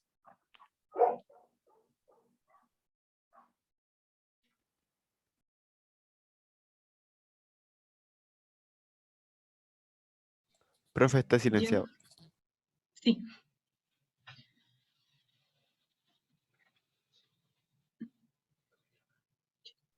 Oiga, hablé todo este rato y no me di cuenta. Ya, nadie me No. escuchó. Sorry. Oh. Ya, todo de nuevo, no. Lo que le estaba diciendo que me sumaba las palabras, Joaquín, ¿escucharon eso, no? Y que muy bien el asunto de los costos y que todas las cosas que yo comenté, si las que las pueden incluir en su informe final sería súper bueno, pero en general este proyecto que presentaron está bien redondito y se entiende bien y lo trabajaron muy bien. Solamente de que establezcan bien cuál es su producto para que uno pueda hacia adelante se dé cuenta que yo me di cuenta durante la presentación de qué se trataba. Y es un producto que se parece, tiene una viscosidad muy similar al agua, o sea, 4 veces, igual es 4 veces el agua, pero las propiedades de escurrimiento son muy similares, ¿ya? Muy bien el grupo. Entonces, ahora sí, último grupo, código 5.1, y este grupo nos va a hablar de un concentrado automático. Y que es un producto que se produce mucho en Chile. Hola, ¿se ve, cierto? Sí. Sí, Diego. Ya, a ver, estoy correcto por acá. Ahí se ve, sí. Estabas presentando y estaba esperando que apareciera. Ya. Ahí se ve pantalla completa, ¿cierto? Bien, pantalla completa. Entonces, las personas que tengan clases después y tengan que irse, no tengo ningún problema. Le agradezco al grupo que presente, se va a pasar un poquito, nos vamos a pasar un poquito del módulo, pero como es el último grupo, terminamos la sesión de hoy día. Cuando estimes conveniente, Diego, tú empiezas tu presentación. Si el resto de mi equipo está ahí también, para ver, porque no te dimos la presentación, entonces, para ver si están. Ya. Sí, dale, estamos todos. Dale, Diego. Ya, bacán. Entonces, cuando quieran, ¿no, profe, cierto? Sí. Entonces, buenas tardes, profesor, ayudantes y compañeros. Con mi grupo les presentaremos nuestro proyecto acerca del concentrado de tomate. Entonces, el problema a resolver es que una persona desea instalar un emprendimiento en su casa de venta de jugo de concentrado de tomate con una venta mensual de 200 litros. Entonces, como grupo, diseñamos un sistema que nos permita determinar la cantidad de tomate a utilizar para generar este concentrado, la temperatura y presión que debe tener el equipo necesario y ver los costos para montar este emprendimiento. Entonces, el principal equipo a utilizar es un evaporador, específicamente el evaporador de tubos cortos verticales, que es el que generalmente se usa a nivel industrial, y además usamos este evaporador porque tiene un bajo costo en comparación a otros evaporadores. Su tamaño nos permite ponerlo en espacios reducidos, como puede ser un departamento o una casa, y es de fácil limpieza. Y en particular, utilizaremos el tomate pera, que es el que generalmente se utiliza para usar productos conservados de tomate, dado la gran cantidad de carne y la poca cantidad de semillas que posee. Y nosotros especificamos, a continuación presentaré un poco el diagrama de proceso industrial y casero y el diagrama de flujo del evaporador. Entonces, como pueden ver, existen distintas etapas para producir el concentrado de tomate. Y a nivel industrial, estas etapas son mediadas por maquinarias grandes y que poseen altas capacidades. Lo que nosotros hicimos es escalar estas etapas para que puedan ser diseñadas en casa, como por ejemplo usar una licuadora o un cuchillo para el proceso de triturado o pelado, por dar un ejemplo. Y como pueden ver en el diagrama de flujo del evaporador, el evaporador no es el único elemento que vamos a utilizar en el momento de calcular los costos, sino también utilizaremos válvulas, bombas y una caldera. Bueno, para realizar el modelo matemático de este proyecto nos basamos en diversos supuestos que están todos fundamentados en información que hemos encontrado en la literatura. Entonces, dale yo. Primero, consideramos que los solutos dentro de la solución son inertes y por lo tanto dentro del evaporador no existe generación. La evaporación es solo del disolvente, que en este caso es agua. También consideramos que el calor es transferido desde el flujo de servicio, que es el vapor, hacia la solución, y consideramos que el equipo está completamente aislado, por lo tanto no existen pérdidas del medio, y pérdidas con el medio, perdón, y el calor es completamente aprovechado para el proceso de evaporación. ¿Vale? Ya, entonces el flujo también de servicio, este vapor solo transfiere su calor latente. También consideramos que la concentración de alimentación es de 5 Brix y la concentración que se busca lograr, o sea, la concentración del concentrado final, es de 20 Brix.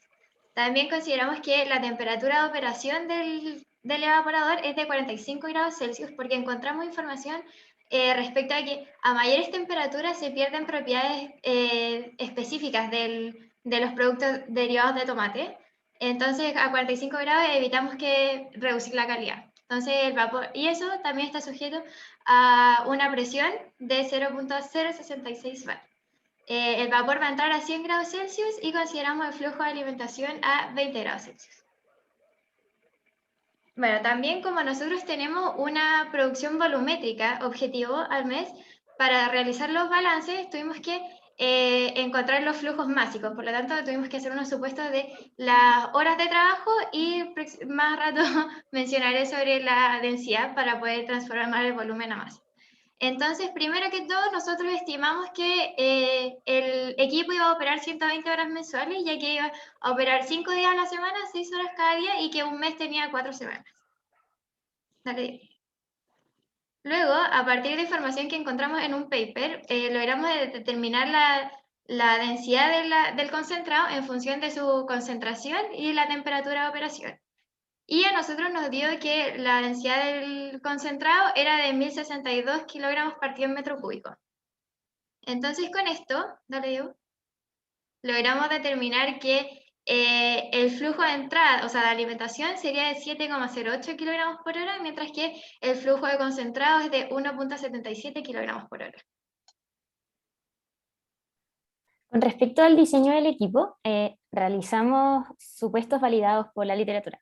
En primer lugar, consideramos el largo total, es decir, la altura del equipo, que iba a ser de 80 centímetros porque este corresponde al promedio del tamaño de los muebles y artefactos domésticos. También que el diámetro nominal de los tubos iba a ser 1,25 pulgadas, el largo total va a ser equivalente al doble del largo de los tubos.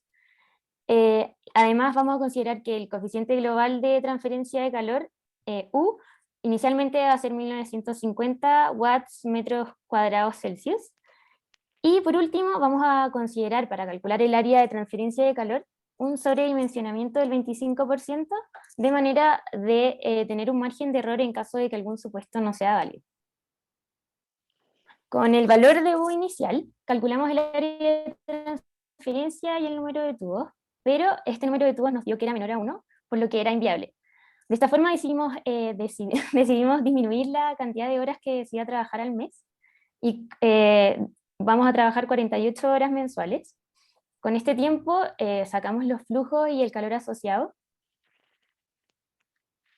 Dale, Diego. Y así podemos obtener que vamos a necesitar de 3 tubos, de un área de transferencia de 0,13 metros cuadrados y de un coeficiente global de transferencia de calor de cercano a 1300 watts metros cuadrados Celsius. En cuanto a los costos de operación y el impacto ambiental,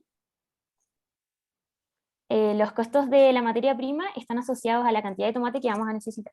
En este caso vamos a necesitar 12 bandejas de 18 kilogramos, lo que tendrá un costo aproximado de 130.000 pesos. También se considera los envases, el agua y la electricidad que vamos a necesitar.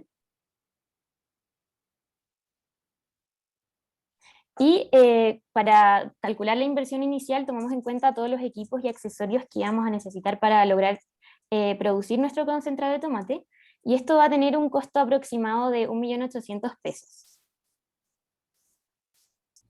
Haciendo un análisis financiero y considerando que vamos a producir y vender 200 litros mensuales en porciones de 500 ml con un valor de 3.500 pesos, vamos a recuperar esta inversión cercano al mes y medio. Ahora, el impacto ambiental recae principalmente en el uso de agua y en el desecho de los residuos orgánicos. Para mitigar o disminuir un poco el impacto del agua, vamos a recircular el vapor, y para los residuos orgánicos vamos a optar por la opción más conveniente o accesible para el emprendedor, de manera de compostar estos residuos o solicitar un servicio de retiro de residuos orgánicos a domicilio, y así poder aprovecharlos al máximo y evitar los malos olores. Muchas gracias. Ok, gracias al grupo. Su tiempo de presentación fue 7 minutos 31. Primera pregunta de contexto para ustedes, y tiene que ver con la disposición de los residuos. ¿Dónde iban a depositar los residuos por ejemplo, las cáscaras de tomate, si es que no se usan o se usan? No, La idea es que... Dale, dale, Rocío. Dale tú. Ya, que la idea de usar primero que todo, la idea de usar el tomate pera es que con el tomate pera ya empezamos a reducir como la cantidad de materia que no se usa en el concentrado. Entonces, con el tomate pera, ahí hay un mini mejoramiento del impacto ambiental. Y luego las cáscaras es con compost, y si la persona no tiene la capacidad o no tiene las instalaciones para hacer compost, existe el servicio de como retiro a domicilio, porque estamos considerando que la persona está en Santiago, y en Santiago existen muchos emprendimientos también de retiro de residuos orgánicos. Ya,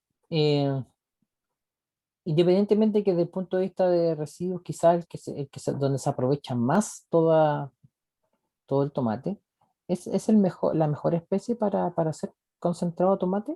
Porque el concentrado de tomate, ¿para qué se usa?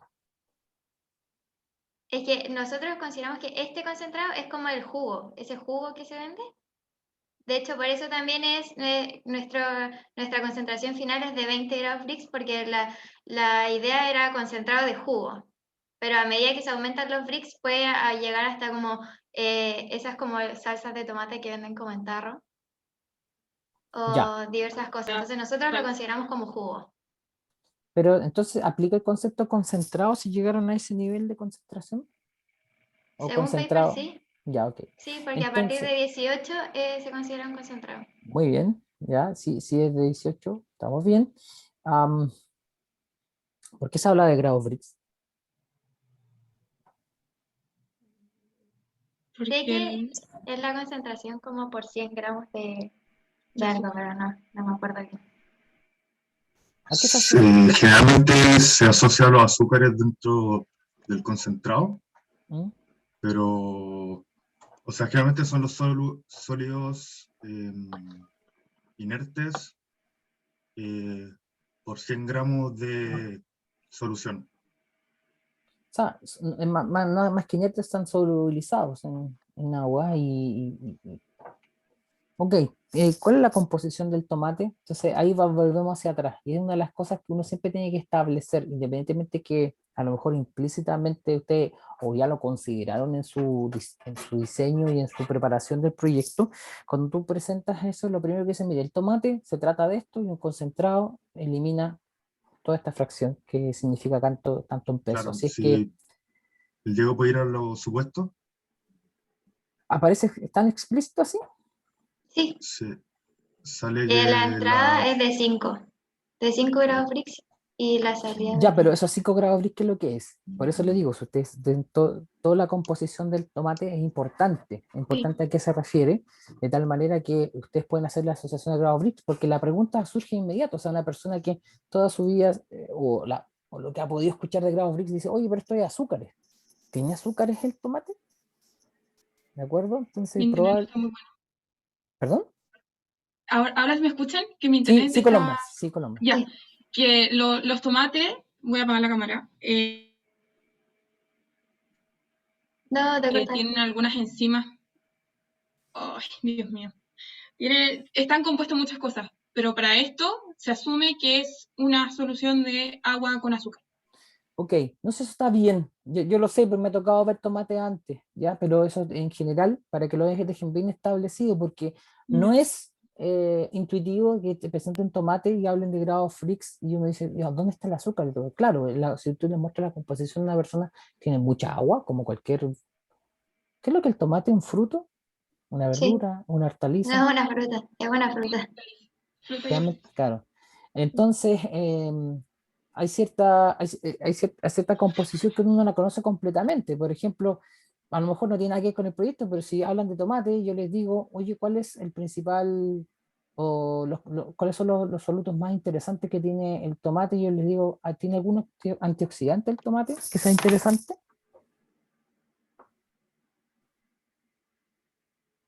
¿Algún compuesto de interés que sea importante?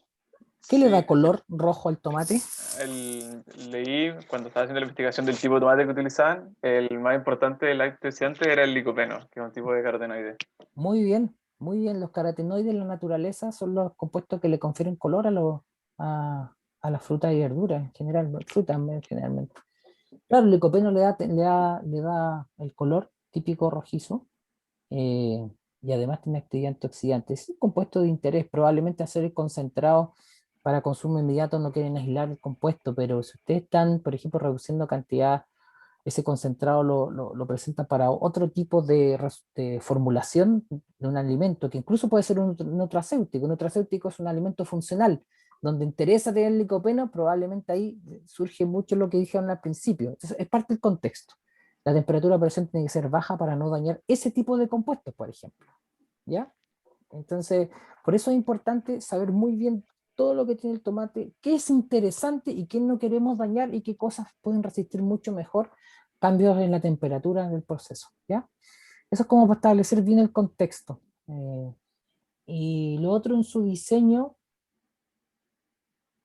cuando llegan, claramente primero tiene un efecto ahí a una presión vacío, mucho menor a la presión atmosférica, eso también es más o menos difícil y el costo se tiene que evaluar porque hay una bomba vacío que se usa ahí para este tipo de equipo y cosas por el estilo. ¿La consideraron o no? Sí, sí, sí, están consideradas las bombas de vacío. Ya, y en proporción de todos los costos, hacer el vacío De es hecho, grande en la son operación, ¿o no? las más caras, claro. Tanto en costo de inversión Mm, como de operación, claro, hay harta energía involucrada y debería haber harta energía. Entonces, una recomendación, si bien es cierto, están los costos ahí bien establecidos y uno puede verlo. Una recomendación para usted o para cualquier grupo, si lo va a presentar así los costos, alínenlo a la derecha, de tal manera que uno sume unidades con unidades, decenas con decenas, centenas con centenas. ¿Se dan cuenta que lo tienen centrado? Entonces, de inmediatamente uno, de solo mirar, si está alineado a la derecha, uno se da cuenta de inmediato cuál es el valor más grande. ¿Ya? Esa es una recomendación. Y los otros que, no sé si algún grupo lo presentó, me pueden corregir si alguien se acuerda, pero a veces es súper interesante, no es el objetivo, pero cuando ustedes tengan que discutir costos y alguien quiere meterse los costos en detalle, darle al menos una fracción o típicamente no es mucho una torta, mira, toda esta proporción de los costos se refiere, pues muy importante, en la operación, la bomba de vacío, por ejemplo, o sea, la operación de la bomba de vacío, o la inversión, lo más importante es este tipo de bomba. Entonces, uno inmediatamente pone foco en aquellas cosas que ojalá se puedan optimizar. Voy a dejarle la palabra. ¿A quién le toca? A mí. A Renata, sí. Sí, una cosa que también les quería recomendar acá es que según yo esos son como fotos de Excel, ¿o no? Sí. Ya, que para temas de presentación igual es mejor cuando los presentan como en una tabla, no sé cómo lo hicieron, pero que no sea una imagen. Y también lo que decía el profe, como quizás también poner los puntos, ¿cachai? Porque igual no se entiende al final, bueno, ahora que ustedes lo dijeron, como que se nota mucho más que las bombas de vacío representan como casi el mayor costo total, ¿ya? Pero para que lo tengan en cuenta. Otra cosa es que más que agregarle los supuestos, el tema de, como lo que también quedó duda, de que iban a llegar de 5 grados a 20 grados Brix, deberían haber como especificado por qué eran 20 grados Brix y que después la pregunta como que salió, porque no iban a ser un concentrado como tan concentrado, sino que iba a ser como más diluido este jugo de concentrado, ¿ya? Pero eso como que para que quede bien claro en el informe como a qué quieren llegar, para que sea más fácil como entenderlo. Cuando exponen, se pueden poner el diseño como de todo, el diseño del proceso. Ah, igual lo pasaron rápido, sé que igual tenían como tiempo limitado, pero claro, como igual explicar bien, por ejemplo, el tema de la bomba de vacío, como que después se entendió por qué la necesitaban, y como todas las otras cosas que igual van a necesitar, que lo puedan explicar bien, más que nada en el informe. Y mencionaron que iban a tener un aislante, no sé si ya vieron como el tipo de aislante o si lo consideraron en los costos, para que al final No, fuera como... no, eso No. no lo habíamos considerado. O sea, habíamos considerado el equipo adiabático y completamente aislado, pero no habíamos considerado el aislante. Ah, ya, perfecto, ya. Ah, yo pensé, en un momento lo dijeron, por eso. Ya, pero igual para que lo consideren para el tema de los costos también puede ser importante. Y mi última pregunta era de el primer coeficiente de transferencia como global que usaron para empezar a iterar, ¿de dónde lo sacaron o cómo lo hicieron? ¿El U? Ese hicimos como un promedio de uno de los papers que leímos, así que nos basamos como en eso. Y después el segundo que sacamos nos dimos cuenta que también estaba en el rango, así que fue como allá, de este bien. Pero fue básicamente un promedio que había en un paper. Ah, ya, perfecto. ¿Y ese paper era como especialmente para concentrado de tomate o concentrado en general? ¿O cómo lo hicieron? Sí, de tomate. Ya, Perdón que perfecto. esté sin cámara, que estoy pegadísima. No, no te preocupes. Eso, no creo que no tengo ninguna otra pregunta. Felicitaciones igual por la presentación. Ok, les agradezco al grupo. No sé, ¿tiene alguna pregunta Paulo o Joaquín? Yo tengo una pequeña pregunta. Bueno, Dele. una presentación. Quería consultarle de qué tipo era ¿cómo se llama esto? Su Evaporador. evaporador. Tubos cortos verticales. Ya.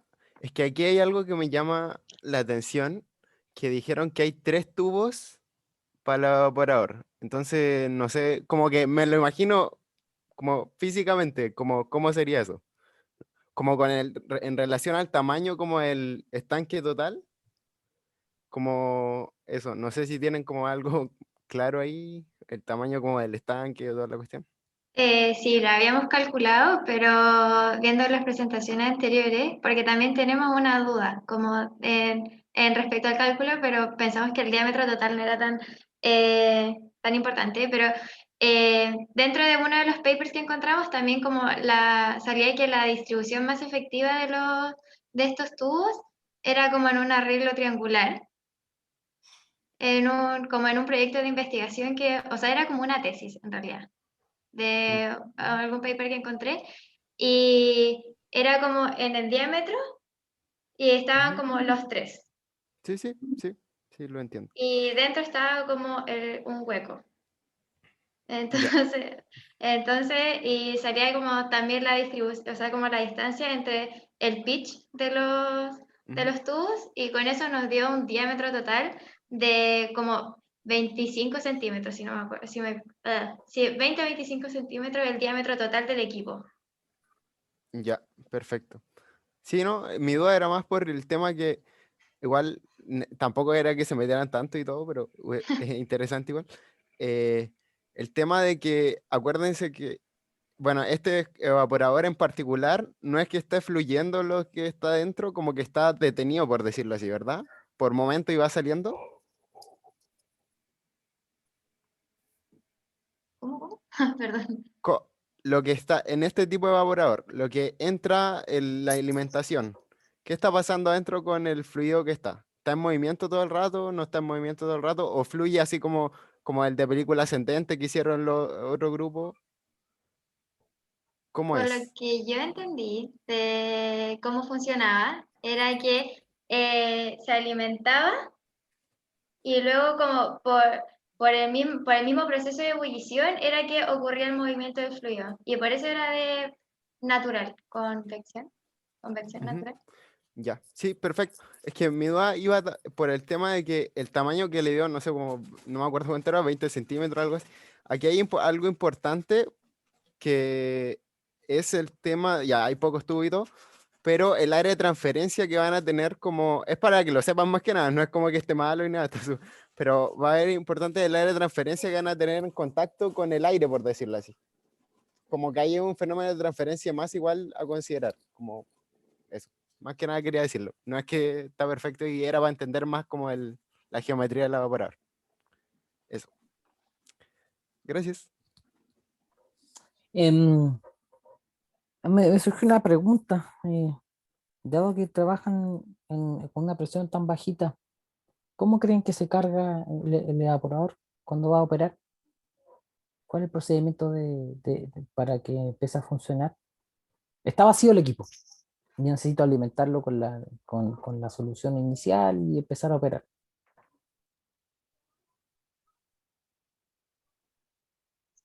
Por lo que Rocío estaba hablando, parece que estaba sin micrófono. Pero Cristóbal, dale. tengo claro yo es que tenemos 2 bombas de vacío. ¿Ya? Una es para antes del proceso llegar a la presión establecida, y otra es para durante el proceso, como mientras, ya que existe vapor del concentrado, como la segunda bomba de vacío, como que extrae ese vapor para que la presión dentro del evaporador siga a la presión establecida. La primera bomba de vacío, ¿qué es lo que hace realmente para llegar a la presión que se necesita? ¿Qué está haciendo? Saca, no sé si me escucha. ¿Sí?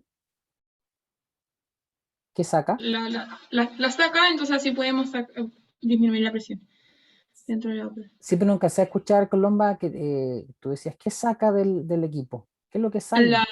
El aire que está Ya, ahí. muy bien, ya, muy bien. Ya, que justo cuando dijiste aire, no te alcancé a escuchar. Es que mi internet está realmente malo después del almuerzo. Ya, sí, claro, lo que se retira es aire. Y uno, dependiendo de la capacidad de la bomba y el tamaño del equipo, es a la condición que uno puede llegar. Y obviamente, si Si la bomba no da, uno cambia la bomba a una de mayor potencia. No sé si alguno de ustedes ha estado en laboratorio usando una bomba de vacío alguna vez, pero generalmente la bomba de vacío, ok. No sé si Paulo, tú estás haciendo una tesis y te ha tocado trabajar con bomba de vacío. O sea, el año pasado cuando estuve con mi hermano traje para hacer unas filtraciones, pero sí. Ok. Por eso también mencionaba como las preguntas que tenía. Sí, no, muy bien. Claro, a veces las preguntas vienen de lo que a uno le sucede cuando está en la experiencia. Y las bombas de vacío realmente que uno usa en el laboratorio probablemente lo usa a la máxima capacidad y es suficiente y va a medir un cierto vacío. Pero a este nivel al que tienen que llegar ustedes es una bomba bastante potente. Ya, entonces se saca todo el vacío y cuando entra la alimentación, una bomba distinta a la que mantiene la presión del sistema porque constantemente en la mezcla, y eso es lo otro, desairear, entre comillas, una mezcla que está entrando posiblemente pasa por algún cierto filtro y donde le saque todo el aire y esa mezcla entra sin aire también.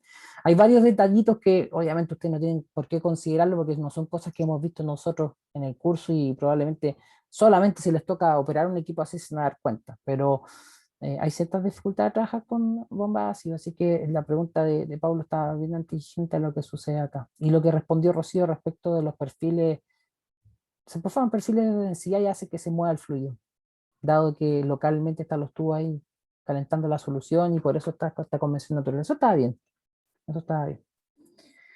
Bueno, no tengo más comentarios, no sé si hay más comentarios en este caso de Joaquín, ¿no? Renata ya hizo su pregunta, entonces muchas gracias a este grupo y algún mensaje final antes de irnos, ya nos pasamos un rato, pero le agradezco a las personas que se quedaron. Dos cosas bien importantes. Primero, para todos los grupos, cada vez que presenten, eviten cuando están trabajando en grupo de decir yo encontré, yo busqué, yo diseñé. La palabra yo se tiene que transformar en plural, en pronombre plural. Nosotros. Si bien es cierto, hay representantes de cada grupo, y eso es natural, uno lo hace, pero están representando a un grupo. Y en el grupo, cuando están representando al grupo, hablen de nosotros, encontrábamos, independientemente que justo fue lo que yo hice en ese momento, ¿ya? Y uno entiende de la resolución, las preguntas que están haciendo, uno entiende que cada persona se especializa en algo, pero eso en general traten de, cuando presenten en grupos, siempre hablar en plural, ¿ya? Digamos, porque al menos uno esperaría que haya una discusión de lo que están presentando adelante. Y lo otro, para mí fue muy bueno haberlos visto. Yo a la mayoría no los conocía de la cara, ¿ya? Algunos ponen la foto, etcétera, pero asociar caras con voces, hay personas que me preguntaban en clase, a veces no tenían la cámara prendida, pero las voces ya las identificaba y me preguntaban más seguido. Y también fue bueno haberlos conocido porque no sé si alguna vez nos vamos a ver en persona, así como están las cosas y probablemente después cuando salgan a trabajar ya no nos vamos a volver a ver. Así que muy buena en general la ronda de presentaciones, me gustó bastante y lo hicieron súper bien y ojalá incorporen comentarios, recomendaciones y algunas correcciones en su informe final y cualquier información extra que se requiera hasta el momento, nos estaríamos viendo o comunicando para el examen. 24 de julio está el día sábado, por si acaso, y eso es en la mañana. Ya van a recibir instrucción al respecto y no sé si vieron un mail que mandó el decano. Después lo voy a también comentar porque nos sugirió a los profesores, no sé si lo llegó a los estudiantes, pero nos sugirió a los profesores dar ciertas libertades en cuanto a la aprobación de los cursos. Por ejemplo, esto de aprobar por separado una parte con otra. Son recomendaciones que a lo mejor las voy a tomar en cuenta, pero a todos les ha ido bien en la mayoría de las cosas. Así que vamos a ver cómo se pondera la nota finalmente. Recuerden que en el programa del curso sale, todas las actividades se aprueban de una parte y la parte de cátedra se aprueba en una parte. Vamos a ver si se ponderan nomás y se aprueban nomás, ¿ya? Recuerdo, no por separado, que fue una de las recomendaciones que nos dio. Todo lo que informe de aquí en adelante va a aparecer en Canvas y se comunican al correo del curso si necesitan algo. Así que muchas gracias, que tengan muy buena tarde, le agradezco a la ayudante. Su trabajo ha sido muy bueno en la parte de proyectos, o sea, en todo el semestre, pero el apoyo en proyecto ha sido aún mejor. Así que estén bien y nos estamos comunicando. Buenas tardes. Muchas gracias. Chao, profesor. Gracias, profe y ayudante. Chao. Profe, gracias. Chao, profe. Profesor. Chao, que estén súper bien.